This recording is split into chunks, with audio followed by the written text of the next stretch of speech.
नमस्कार दोस्तों, स्वागत है आप सभी का हमारे YouTube चैनल पे। जय भीम, बहन मायावती जिंदाबाद। दोस्तों, आज है 24 जनवरी 2026 को। आइए जानते हैं मायावती जी से जुड़ी 15 बड़ी खास व बेहद अहम खबरें, वो भी सिर्फ कुछ ही मिनटों में। दोस्तों, आज बहन मायावती जी ने दलित और बहुजन समाज को लेकर ऐसा बड़ा चौंकाने वाला कदम उठाया है जिससे राजनीति के विपक्षों में बहुत बड़ी हलचल पैदा कर दी है। राजनीतिक पार्टियां अब हक्का बक्का हो गई हैं। वो सोचती हैं कि मायावती के इस फैसले से हमारा बहुत बड़ा नुकसान होने वाले हैं, लेकिन उस फैसले की पूरी सच्चाई और उसका असली असर आपको वीडियो को बिल्कुल अंत में ही पता चलेगा। इसलिए दोस्तों, वीडियो को शुरू से आखिर तक जरूर देखिए। दोस्तों, ये सिर्फ खबरें नहीं बल्कि बहुजन समाज के हक, सम्मान, मान, मर्यादा, भविष्य से जुड़ी बातें हैं। अगर आप बसपा से जुड़े हैं और बाबा साहब भीमराव अम्बेडकर मायावती के सपनों को साकार करना चाहते हैं तो हमारे चैनल को सब्सक्राइब करें, वीडियो को लाइक और शेयर करें और कमेंट में पूरे मन के विश्वास के साथ बहन मायावती जिंदाबाद जरूर लिखें। दोस्तों, ये खबरें नहीं हैं बल्कि एक बहुजन समाज को जोड़ने की दिशा है। इन खबरों के द्वारा जब हर व्यक्ति के पास बहन मायावती जी के द्वारा कराए गए कामों के बारे में जानकारी होगी जो बहन मायावती जी ने अपने कार्यकाल में कराए, तो लोगों के मन में बहन मायावती के प्रति बहुत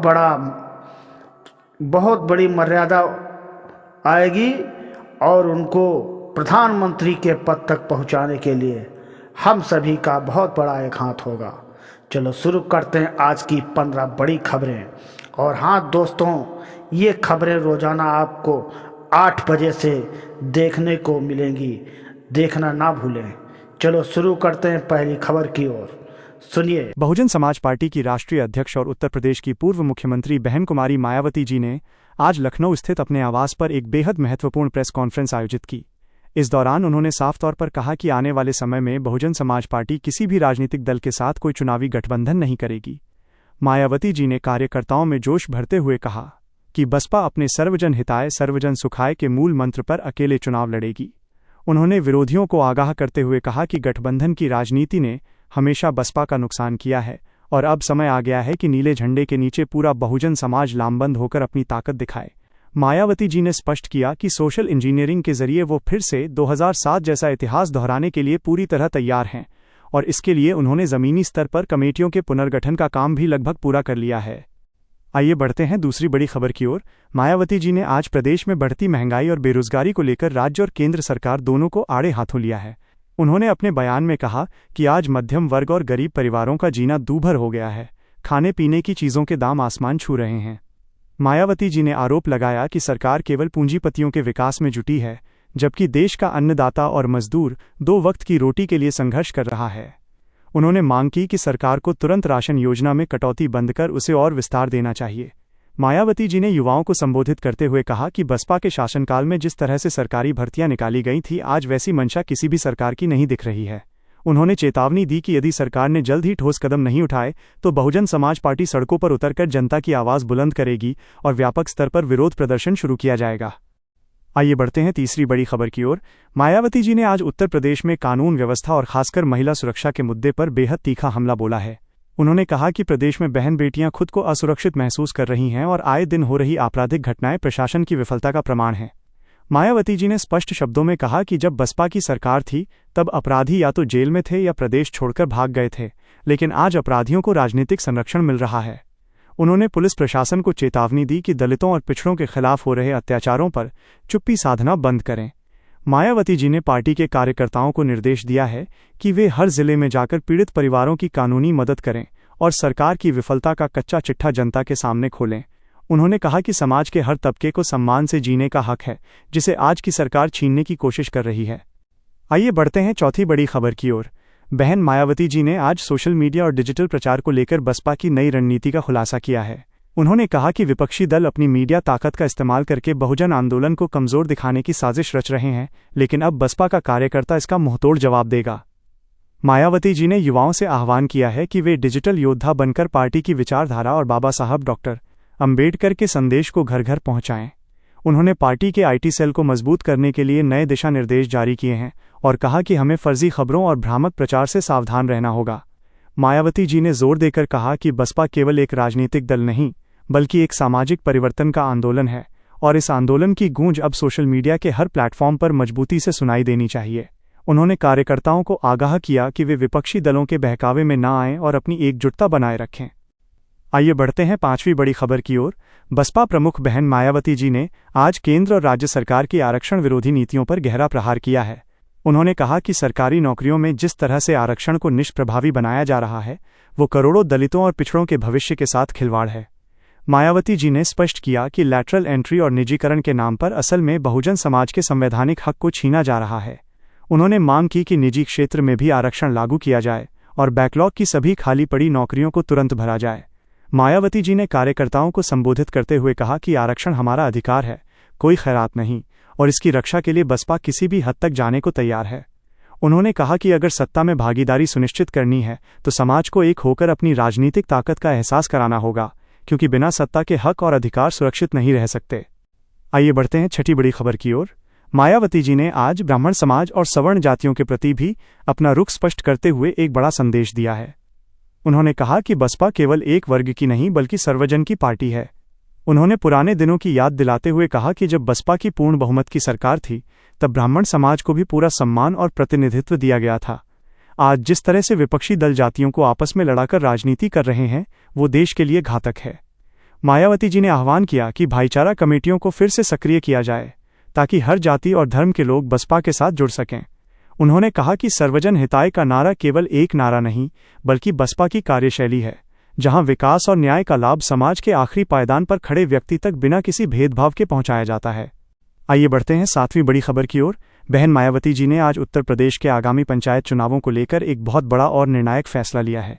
उन्होंने साफ कर दिया है कि 2026 के ये पंचायत चुनाव बहुजन समाज पार्टी के लिए केवल स्थानीय चुनाव नहीं है, बल्कि ये 2027 के विधानसभा चुनाव का सेमीफाइनल होंगे।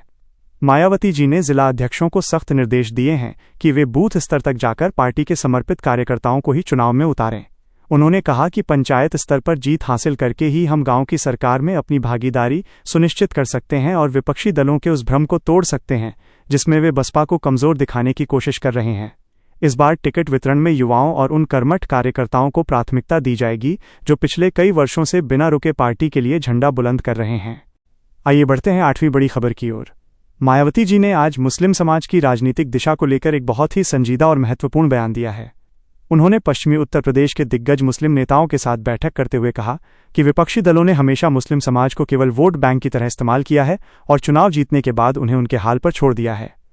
मायावती जी ने विश्वास दिलाया कि बसपा ही एकमात्र ऐसी पार्टी है जो दलित और मुस्लिम गठजोड़ के जरिए एक मजबूत विकल्प पेश कर सकती है। उन्होंने कहा कि 2024 के अनुभवों से सीख लेते हुए अब हमें एकजुट होना होगा ताकि सांप्रदायिक ताकतों को सत्ता से बाहर रखा जा सके।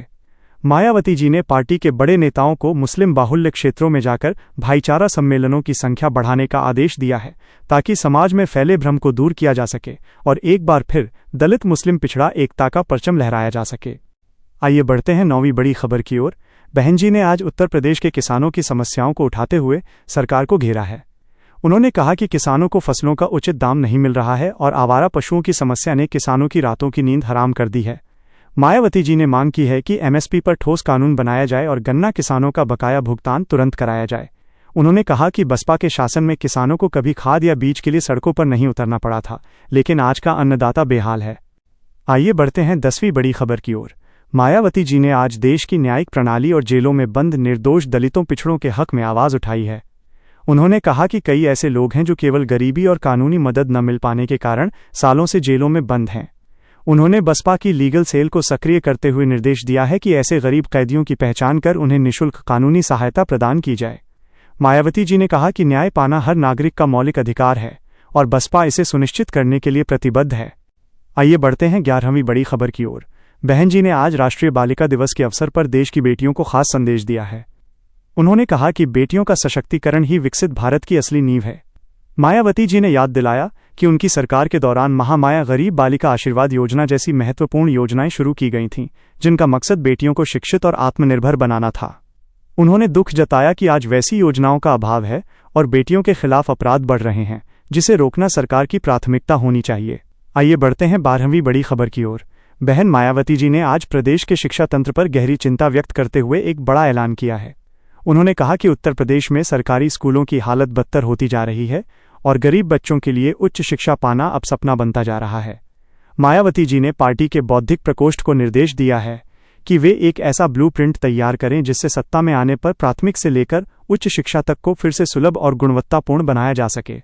उन्होंने याद दिलाया कि बसपा के शासनकाल में सावित्रीबाई फुले और गौतम बुद्ध के नाम पर जो विश्वविद्यालय और स्कूल बनाए गए थे, आज उनकी अनदेखी की जा रही है। मायावती जी ने कहा कि शिक्षा ही वो हथियार है जिससे बहुजन समाज अपनी गुलामी की जंजीरें काट सकता है। इसलिए बसपा की अगली सरकार का मुख्य बजट शिक्षा और स्वास्थ्य पर केंद्रित होगा। उन्होंने शिक्षकों की लंबित भर्तियों को लेकर भी सरकार को अल्टीमेटम दिया है कि युवाओं के भविष्य के साथ खिलवाड़ बंद किया जाए। आइए बढ़ते हैं 13वीं बड़ी खबर की ओर। मायावती जी ने आज उत्तर प्रदेश की स्वास्थ्य सेवाओं की पोल खोलते हुए ग्रामीण इलाकों के प्राथमिक स्वास्थ्य केंद्रों की दुर्दशा पर बयान जारी किया है। उन्होंने कहा कि आज भी गांवों में गरीब जनता को इलाज के लिए मीलों दूर शहरों की ओर भागना पड़ता है, जहां निजी अस्पतालों में उन्हें लूटा जाता है। बहन जी ने कहा कि उनकी सरकार के समय शुरू की गई एम्बुलेंस सेवा और गांव-गांव डॉक्टर की मुहिम को मौजूदा सरकारों ने ठंडे बस्ते में डाल दिया है। उन्होंने मांग की है कि सरकार केवल शहरों के सौंदर्यीकरण पर नहीं, बल्कि गांवों के अस्पतालों में दवाइयों और डॉक्टरों की उपलब्धता पर पैसा खर्च करे। मायावती जी ने कार्यकर्ताओं से कहा कि वे अपने अपने क्षेत्रों में स्वास्थ्य शिविरों का आयोजन करें और जनता की सेवा में जुट जाएं, क्योंकि बसपा का उद्देश्य केवल चुनाव जीतना नहीं, बल्कि समाज की सेवा करना भी है। आइए बढ़ते हैं 14वीं बड़ी खबर की ओर। बसपा प्रमुख ने आज पश्चिमी उत्तर प्रदेश और बुंदेलखंड के अलग राज्य की मांग को फिर से हवा दे दी है। उन्होंने कहा कि उत्तर प्रदेश जैसे बड़े राज्य का सर्वांगीण विकास तभी संभव है जब इसे छोटे छोटे प्रशासनिक भागों में विभाजित किया जाए। मायावती जी ने याद दिलाया कि उनकी सरकार ने 4 राज्यों के विभाजन का प्रस्ताव विधानसभा से पास कराकर केंद्र को भेजा था, लेकिन कांग्रेस और भाजपा दोनों ने ही इस पर राजनीति की और जनता के विकास को रोक दिया।